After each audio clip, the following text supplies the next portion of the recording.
This is the second novella, this vlog that I'm doing right here, this little read with me. So the first video that I put out was for the Assassin's Blade, the first novella. Now I'm reading the second one. There are 5 total. And since that last video that I posted, this book now has over 550,000 reviews between Amazon and Goodreads. It has between a 4.2 and a 4.5 star. I'll put it up on the screen. So this one, the second novella, is called The Assassin and the Healer. When we left off in the first novella, her and Sam, Selena, I kept saying her name wrong in the first vlog, but Selena and Sam have freed all of the prisoners of war. There were almost 200 of them, sent them off on the 2 ships that they stole from Captain Rolfe. And now we're just gonna see where this one picks up. It's called The Assassin and the Healer.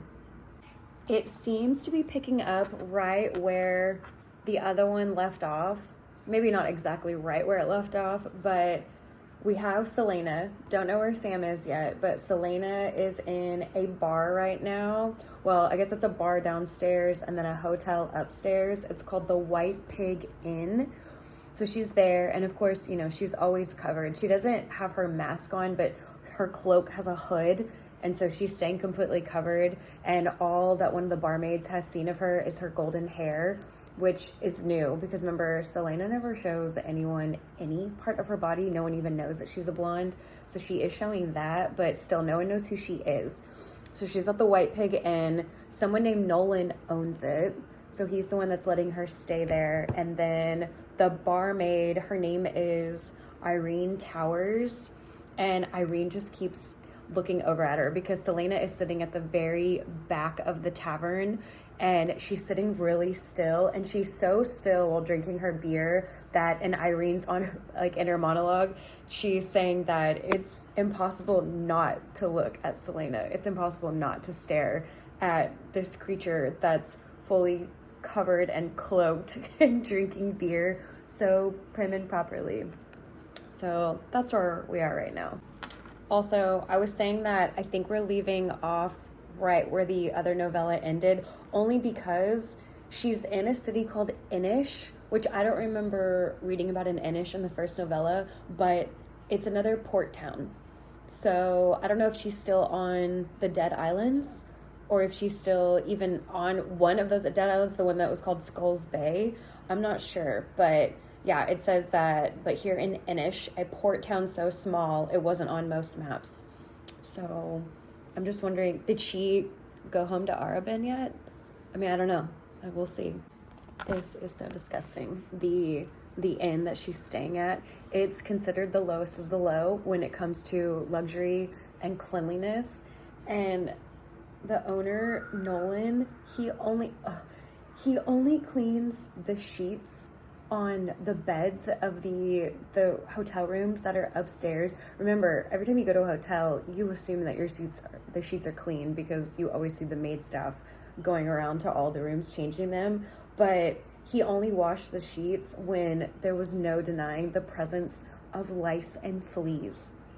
And then the food that he serves, the meat is usually found from whatever animal is lurking out in the back alley. And then he heavily waters down the wine and the beer just to cut on costs. This is so disgusting. I don't know why she's here. I still haven't figured that out yet. Selena has been staying at the White Pig Inn for 2 nights now. We still don't know why, but we know she's been there for 2 nights.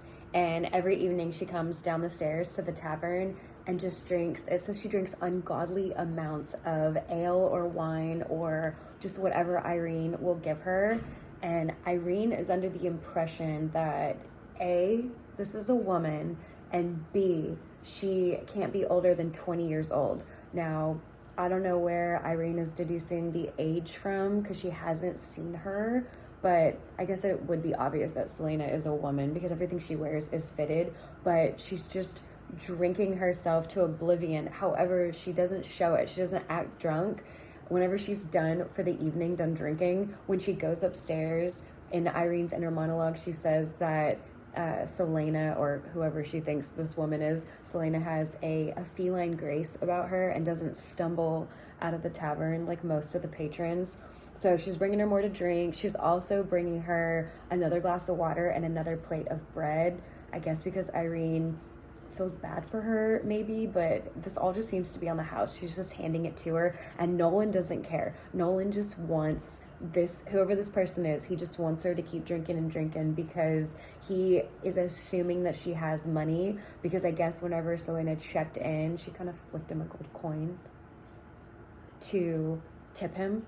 And then also on her cloak, I guess she has a ruby, like a big ruby, almost like the size of a robin's egg, that she's wearing right here. So I guess it's just kind of obvious that she has some kind of money on her. And then also with Irene, we've learned that she's been working at the bar for a year now, and it said that she's been working there for 11 months longer than she wanted to work there. So Irene only wanted to work there for a month. She's been there for a year. So now I'm wondering if Irene and Selena are gonna have some sort of friendship. Does Irene Towers ring a bell to anyone that's read the rest of the Therna Glass series? Do I need to know who this person is? Do I need to care, have an investment in her?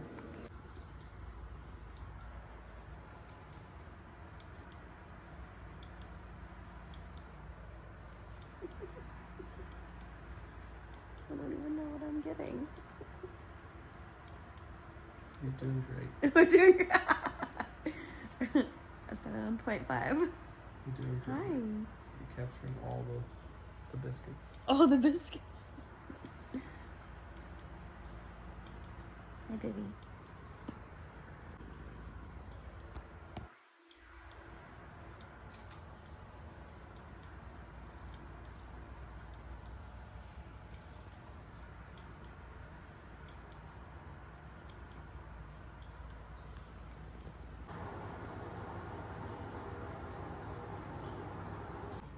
Hello, welcome back.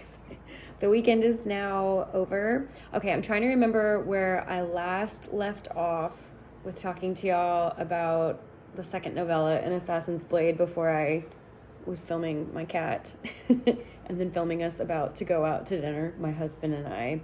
So I think I was talking about how Nolan didn't care what Irene served Selena, not that they know it's Selena, but he didn't care what she served her with all the ale and the wine, as long as she kept serving her, because he's just under the impression that Selena has a ton of money. And then when I was talking about the water, the stew, and the bread, that is all on the house. That part was free. I don't think I made that clear in the last clip, but that part she's not getting charged for. She's just getting charged for the alcohol consumption.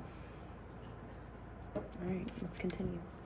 Also, just to throw in some context for the setting of where I am, I do have 2 cats, and every now and then they are in some of my videos. I have the orange tabby boy named Audi, and then I have the little calico girl named Minnie Cooper. Also, if you see this banner back here, that is from our wedding reception that we had at his parents' house last year. And then if y'all see this banner on the wall, we are no longer in North America, we live in Asia. So I'm just trying to throw that out there in case y'all see random things, or like this caramel tea latte that I'm always drinking. This has been in a couple of my vlogs. I mean, it's not all in English. And that's also why I read most of my books on my Kindle, because English is a foreign language over here on this continent. So just throwing that out there. Okay, so a couple of clips ago, I was talking about how Irene works for Nolan at this tavern, and she's been at this job for 11 months longer than she wanted to be. So she only wanted to be at the job for about a month, but now she's been here for about a year. So she was 18 when she got hired, so I'm guessing she's 19 now. And she met Nolan, I guess, out in the streets. It said she met him out in the cobblestone streets. And she sort of convinced him that he needed another barmaid because there was only one and Irene makes 2. And then it sort of alluded to Irene being super desperate to get a job. And she did some things that made Nolan not want to say no, which is really sad to think about. But I'm guessing she's 19 now. working at this tavern as a barmaid. And then it's sort of Harry Potter style when it comes to her living situation. She lives in a broom closet beneath the stairwell, because remember, downstairs is the tavern, upstairs is the inn where the rooms are, the hotel rooms. So she lives in a little broom closet beneath the stairs, and then she has a little bed tucked into the corner. And then most of her money, because again, I don't know what year we're in, so I'm not even sure how this works out, but most of her money comes from tips. But the problem is Nolan claims about half of her tips, and then the other barmaid, her name is Jessa, she claims about 2/3 of the other half of Irene's tips, because Jessa claims that she's the reason that men are able to part with their money and tip them so well. And it doesn't say that Irene is ugly in any form or fashion, but I guess Jessa's a lot prettier and flirtier. So Irene's basically just out here making pennies. So this is why she's still here. So whatever it is that she was trying to save up for, I guess it's near impossible, because Nolan and Jessa just kind of take everything from her. Jessa is currently sitting on the lap of a bearded sailor and just tossing back her brown hair and giggling. So I guess this is how Jessa gets all of the men to tip her pretty well. Floozy. She's a floozy. Also, I don't know why we're learning so much about Irene. I'm just curious to know if Irene Towers is in any of these other books in the Throne of Glass series, because Irene doesn't seem to have any friends or family, and I only say that because it says in here that she had nowhere else to go, and that this place, the White Pig Inn in Inish, is her safe haven, and it was her last resort. Irene is from a place called Fenharrow. And if y'all watched my first vlog about the first novella in this book, Fenharrow is one of the cities that they name, and that's where some of the slaves / prisoners of war came from. I wonder if she knew any of them. But she is here just as a last-ditch effort because she had no one and nowhere else to go. So she kind of bamboozled Nolan with her body to get him to hire her to come to this job. And so she's here and calling it her safe haven, even though this place just sounds absolutely disgusting. But Inish is her home now, it's saying, even though in Selena's inner monologue, Inish is absolutely disgusting. I know Selena is typically covered from head to toe with her, her cloak and her mask and her gloves and her boots and everything. Here, she's not wearing a mask. Also not sure if she's wearing gloves, but she's definitely not wearing a mask. She's just wearing a cloak over her that's covering her face, even though Irene can see that she has blonde hair, which is brand new for Selena. She's normally, very well hidden. Well, Irene is bringing her more alcohol because Selena's just drinking left and right in this novella. And I guess in Irene's inner monologue, she's thinking, who are you? Why are you here? And can you use all those blades that you're carrying on you? And again, this is in her inner monologue. So I guess Selena's just sitting there strapped. Just blades everywhere, daggers, swords, just the whole 9 yards, which is just, that's so silly. Why? Why is she sitting there like that? And then it goes into Selena's point of view, into her inner monologue, and Selena is 1 week away from turning 17. She was 16 in the first novella, and now she's almost 17. So there's some progress and some time right there that we're getting. But I just think it's so funny that she's sitting in the very back of a tavern wearing her cloak and covering herself, but she is just strapped with all of her swords and daggers.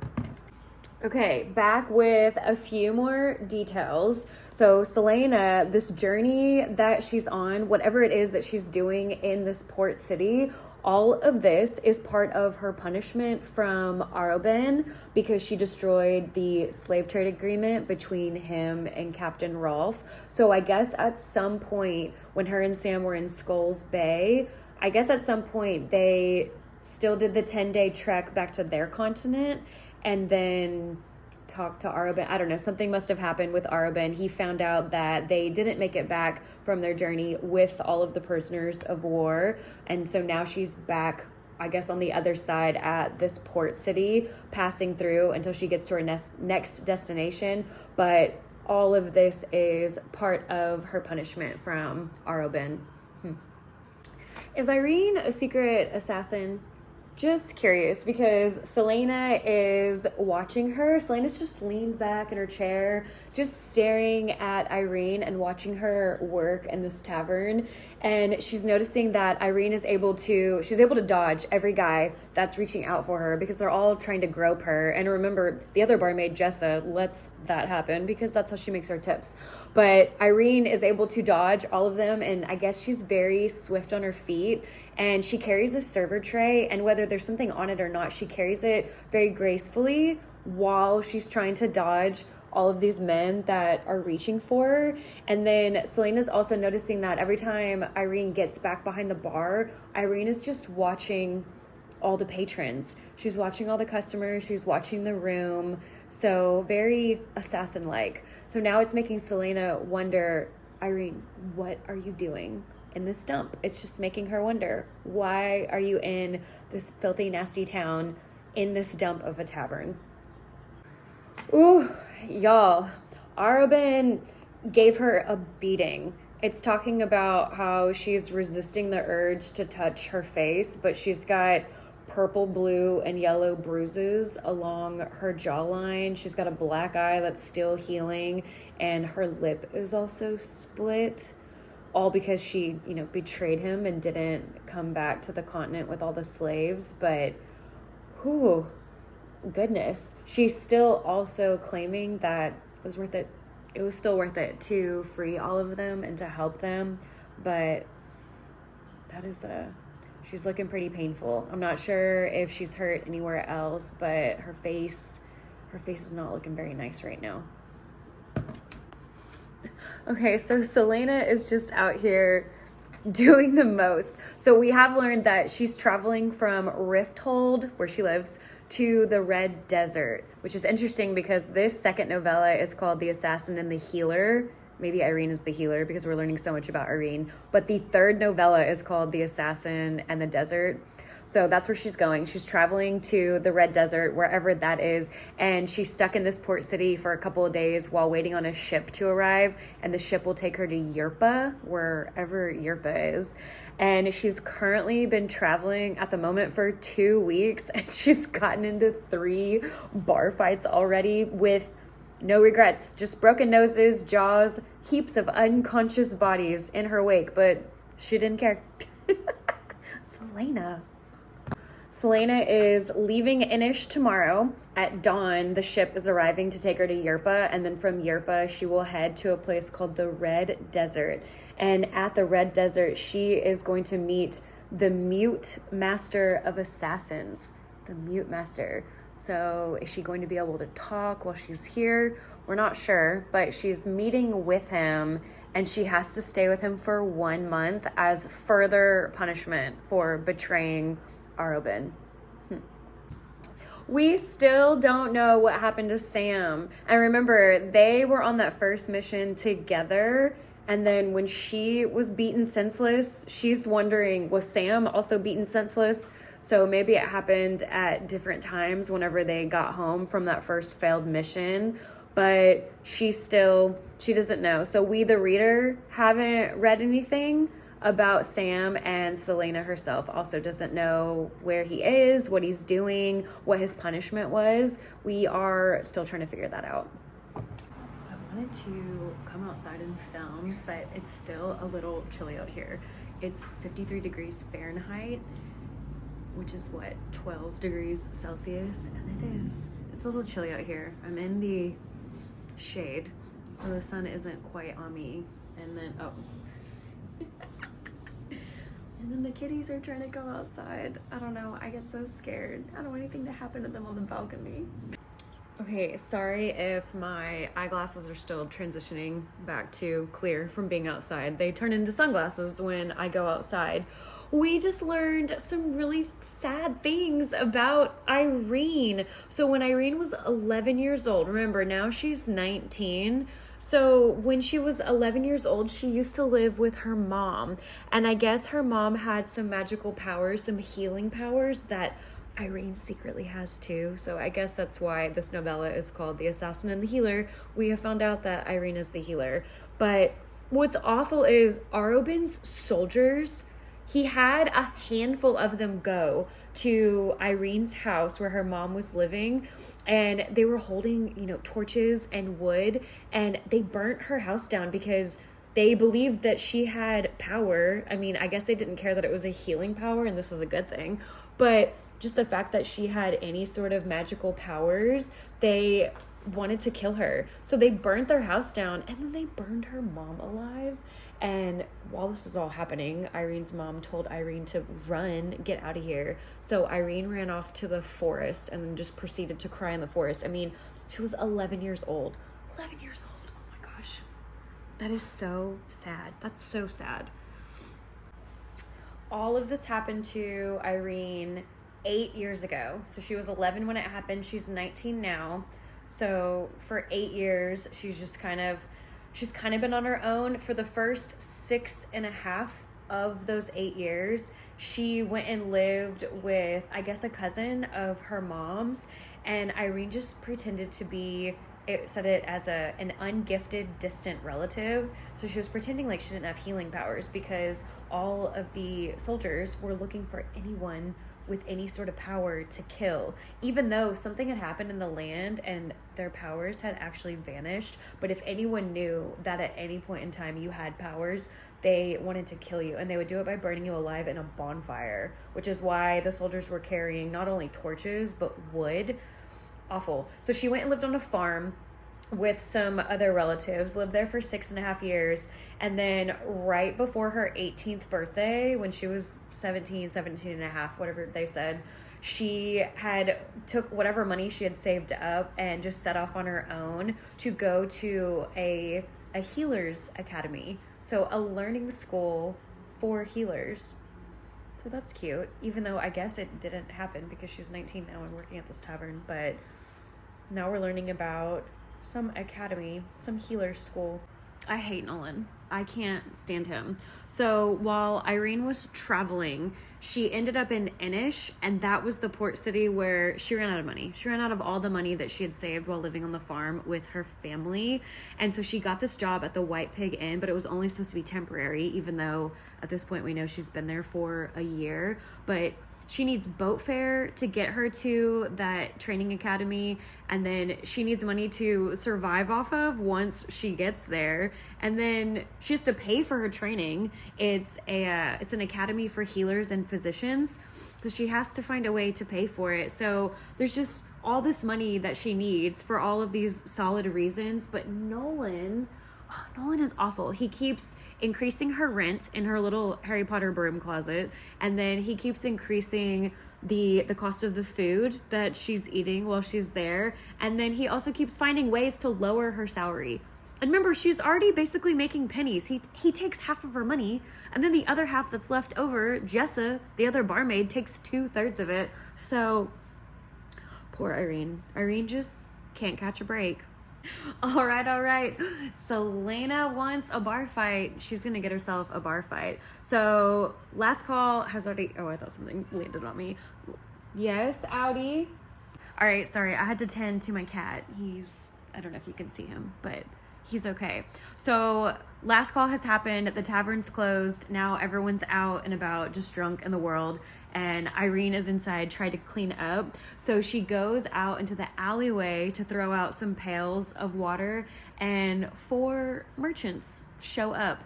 They show up to rob her because they think Irene has all the money, even though that's actually Jessa and Nolan.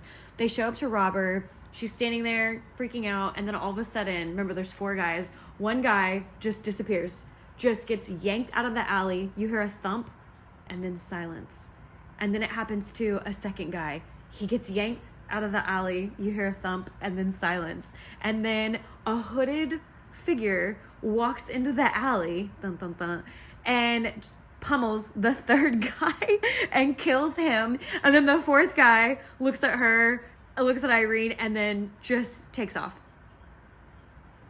So Selena kills the 3 guys and the 4th one took off. So all that's left in the alleyway is Selena and Irene. And Irene just looks at her and says, "Please don't kill me."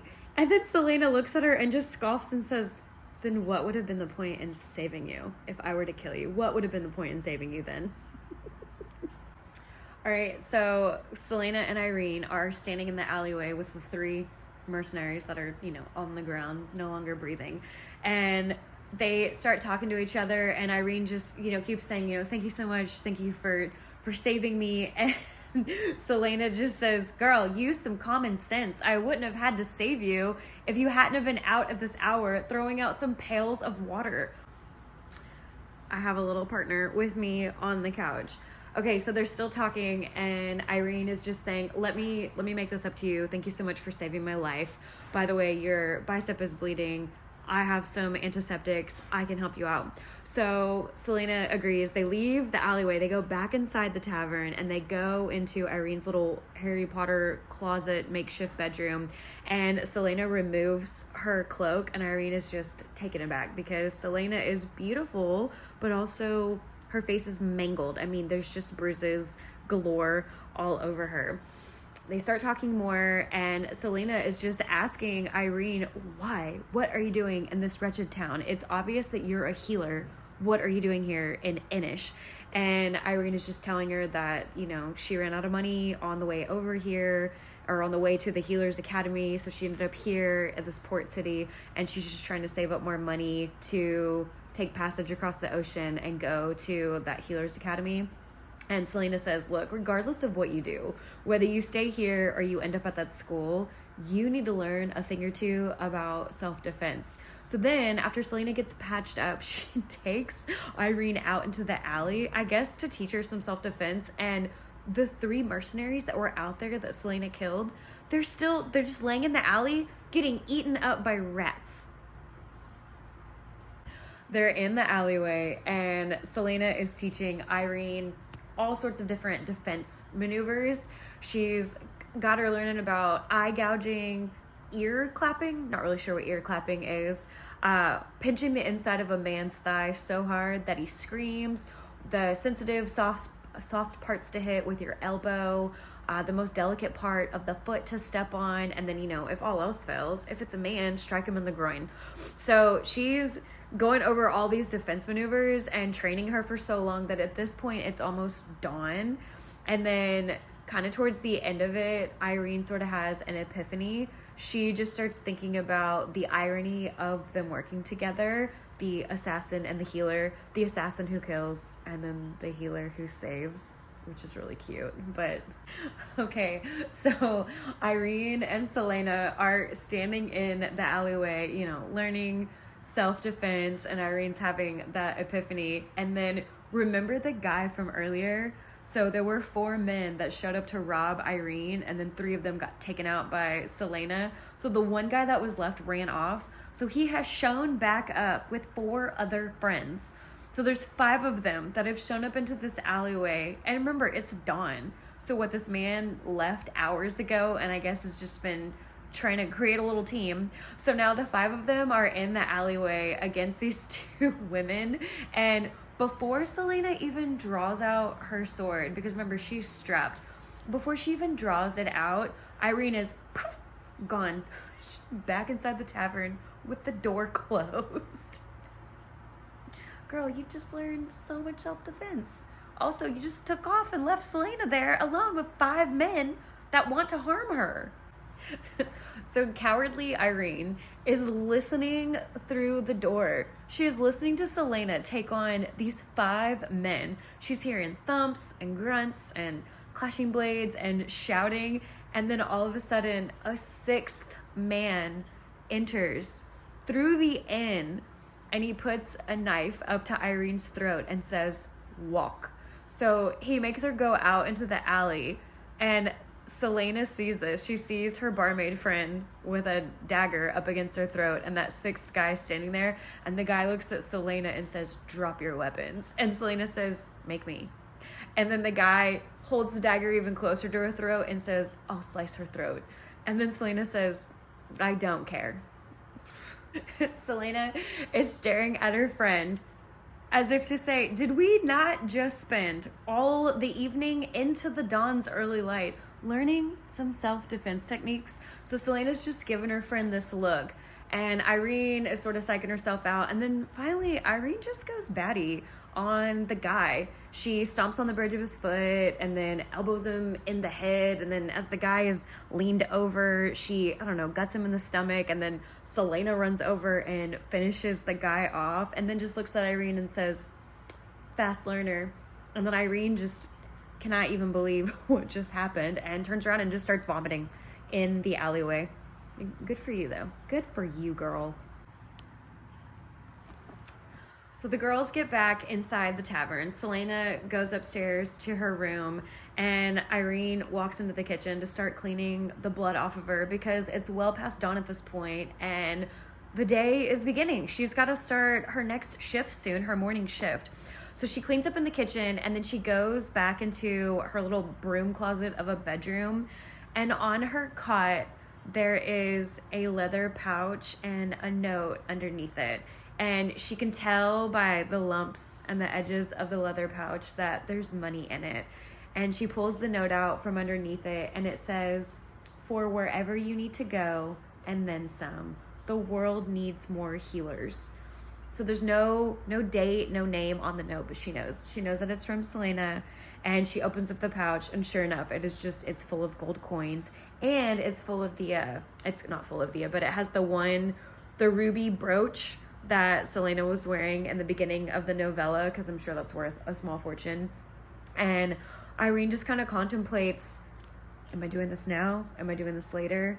I guess better now than never. I have all the money. So she just packs up her little room and just walks out, because remember, the ship is coming soon. It's coming at dawn, and it's past dawn.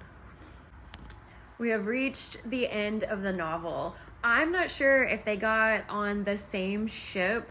It kind of alluded to it, but I know they're going to two different places. I don't know, maybe it's in the same area, but Irene is on a ship headed to the Healers Academy, and Selena is on the ship headed to Yerpa, and then once she gets to Yerpa, she'll have to trek across the desert sands, because she's got to make it to the Mute Master, to his fortress of silent assassins, is how it put it.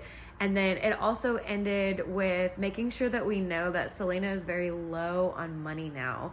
I guess she still has some copper and some nickel, but she gave all of her gold coins to Irene, along with that ruby brooch that Arderlin had given her on her 16th birthday. So she doesn't have that anymore either. But that is the end. That is the end of the Assassin and the Healer. So the third novel, or novella is called The Assassin and the Desert. But that's a wrap on the second novella. Well, I guess y'all have a good rest of your day. Let me know if you want me to post the third one.